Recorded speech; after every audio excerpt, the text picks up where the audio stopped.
Bonjour, c'est Ursule encore. On est le 11 octobre 2025. Alors je viens sonner la trompette aujourd'hui encore et je viens proclamer le retour de notre Seigneur Jésus-Christ. Amen. Soyons tous bénis, soyons remplis, n'est-ce pas, de la joie du Seigneur. Alors, jusqu'où sommes-nous prêts à persévérer avec le Seigneur? Jusqu'où? Amen. Parce qu'on est, n'est-ce pas, souvent sollicité par d'autres choses, alors que en donnant notre vie au Seigneur Jésus, au fait, nous nous sommes engagés à le suivre. Amen. Quand tu donnes ta vie à Jésus, n'est-ce pas, tu es en train de dire à Jésus, merci de m'avoir donné la vie éternelle. En retour, moi, je t'accepte et puis je te suis. Amen. Je vais te suivre toute ma vie. C'est ça qu'on dit au fait. Mais il arrive que les épreuves que nous rencontrons sur notre chemin nous fait rebiffer ou bien nous amène à nous refroidir. Si bien que on ne veut pas aller de l'avant. On ne veut plus le suivre à cause des épreuves. Mais que dit la parole de Dieu? N'est-ce pas? Jésus-Christ a dit, si quelqu'un veut venir à moi, qu'il renonce à lui-même. C'est le premier point. Le deuxième point, c'est qu'il se charge de sa croix. Parce que chaque être humain a une croix à porter. Il n'y a pas quelqu'un qui n'a pas de croix. Tout un chacun a une croix à porter. Le seul problème, c'est que souvent on pense que la croix de l'autre est plus légère. C'est ça qu'on pense. Mais ta croix, c'est ta croix. Si tu l'as déposée pour prendre la croix de l'autre, tu ne vas jamais aimer. Au début, tu peux penser que, ah tiens, c'est une croix qui me convient, mais à la fin, tu vas toujours vouloir ta croix.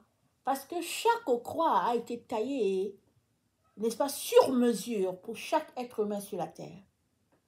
Ta croix ne sera pas la mienne ne serait pas la tienne, et puis la sienne ne sera pas la nôtre. Chacun a sa croix. Et Jésus-Christ te dit, n'est-ce pas, de porter ta croix et de le suivre. Ça veut dire que quand les épreuves viendront sur ton chemin, il ne faudrait pas que tu abandonnes Jésus.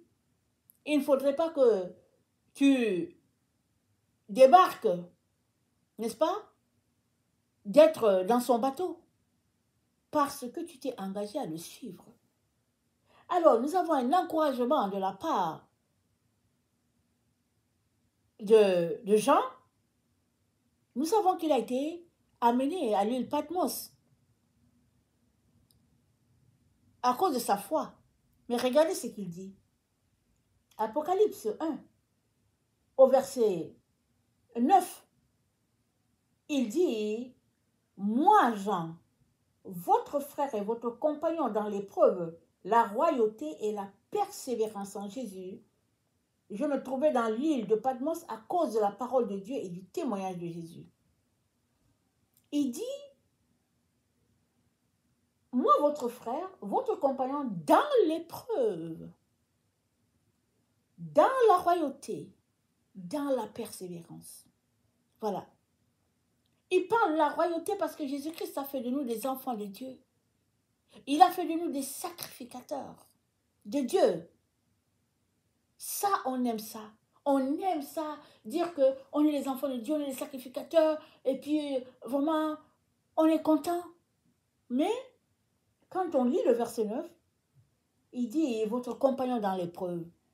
Parce que il y a des épreuves, n'est-ce pas, qui sont rattachées au fait de suivre Jésus. Pas parce que c'est ça que Dieu a décidé, mais c'est tout simplement que tous ceux-là qui veulent suivre Jésus seront persécutés.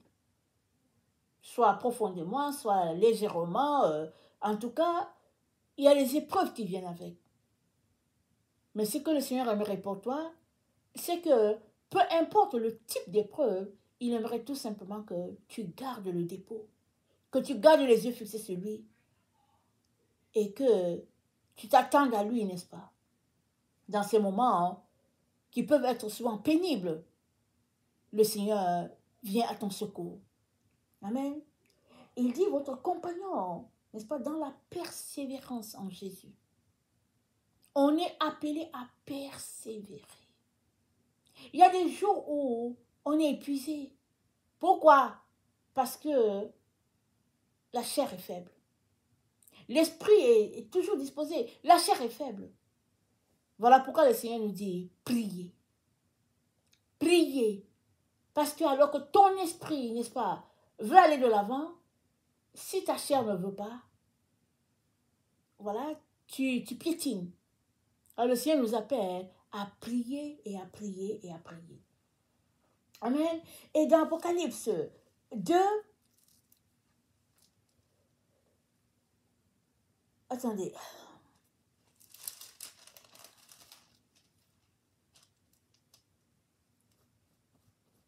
Dans Apocalypse 3, je vais lire dans la version du Louis II, ok? Je vais lire dans la version du Louis II. C'est dit,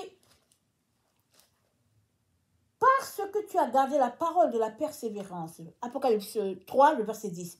Parce que tu as gardé la parole de la persévérance en moi, je te garderai aussi à l'heure de la tentation qui va venir sur le monde entier pour éprouver les habitants de la terre. Tu as gardé la parole de la persévérance. Il appelle sa parole, n'est-ce pas, la parole de la persévérance. C'est-à-dire que suivre Jésus-Christ, c'est persévérer. Parce que les épreuves sont là.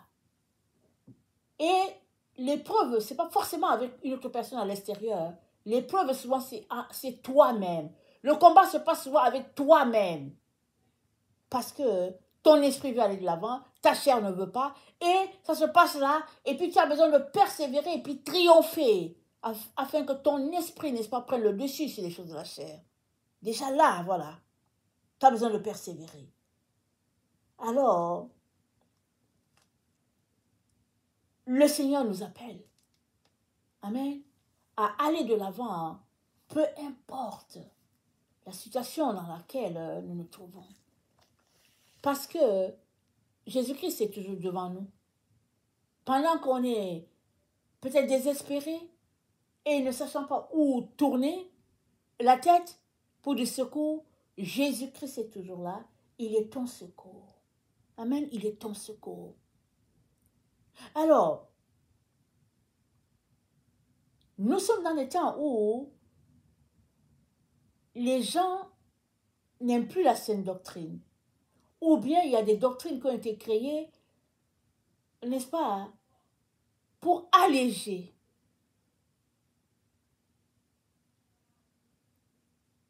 de souffrir. Et souvent les gens ont créé, n'est-ce pas, un type d'évangile qui va intégrer tout le monde. Si bien qu'on préfère souvent avoir plusieurs membres dans notre église, même s'ils ne marchent pas selon Dieu, au moins ils sont membres. Mais ce n'est pas ça que Jésus-Christ dit. Jésus-Christ dit de prendre le chemin étroit, de prendre la porte étroite qui est Jésus, d'emprunter le chemin resserré, n'est-ce pas, et de persévérer sur ce chemin-là, jusqu'à ce que nos yeux le voient face à face. Parce que nul ne sait quand il viendra, mais nul ne sait non plus le jour où tu auras fini avec la terre. Tu ne sais pas. Une fois que tu finis ce que Dieu a pour toi sur cette terre, il te relocalise de l'autre côté. Amen. Parce que tu dois continuer ta tâche de l'autre côté. Amen. Alors, si tu ne persévères pas, comment vas-tu faire? Vas-tu jeter, n'est-ce pas, l'éponge? Non. Non. Alors, Jésus-Christ, n'est-ce pas, nous encourage. Aujourd'hui, dans ce temps où nous nous trouvons, où nous nous posons des questions sur la situation sur la terre, en tout cas tout ce qui se passe, Jésus-Christ dit, et le moral, n'est-ce pas, de celui-là qui persévère, sachant que c'est Dieu qui va te donner d'arriver au bout de ton point Z. Amen. Alors, dans Apocalypse 2, au verset 2, c'est dit, « Je sais tes œuvres, ton labeur et ta persévérance, et que tu ne peux tolérer les méchants. Tu as mis à l'épreuve ceux qui se disent apôtres et ne le sont pas, et tu les as trouvés menteurs. Tu as de la persévérance. » Amen. Tu as de la persévérance. Quand tu réussis à discerner que, tiens, ici, là, non, ils ne marchent pas selon Dieu. Ils sont juste en train de s'amuser avec le nom de Dieu. Oh non, mais ici, ils pratiquent la double religion. Et puis, non, moi, je ne veux pas marcher avec eux. Le Seigneur dit, tu es persévérant. Si tu réussis à distinguer ça et puis à te dissocier de cette façon de faire, tu es persévérant. Il dit, mais ce que j'ai contre toi, c'est que tu as perdu ton courage. Tu as perdu ton courage. Oui, souvent il arrive que le découragement prend le dessus. Il arrive qu'on baisse les bras et on s'est dit, ok, quand est-ce qu'il va venir? Mais ce n'est pas ça que Jésus-Christ aimerait pour chacun d'entre nous. Peu importe l'épreuve et le type d'épreuve, sois courageux. Continue de croire en ton Seigneur. Avance avec la mission qu'il t'a donnée. Parce que Dieu compte sur toi pour pouvoir ramener la récolte. Il est fidèle. Toi aussi, sois fidèle. Amen. Toi aussi, sois fidèle. Peu importe l'épreuve, sois fidèle.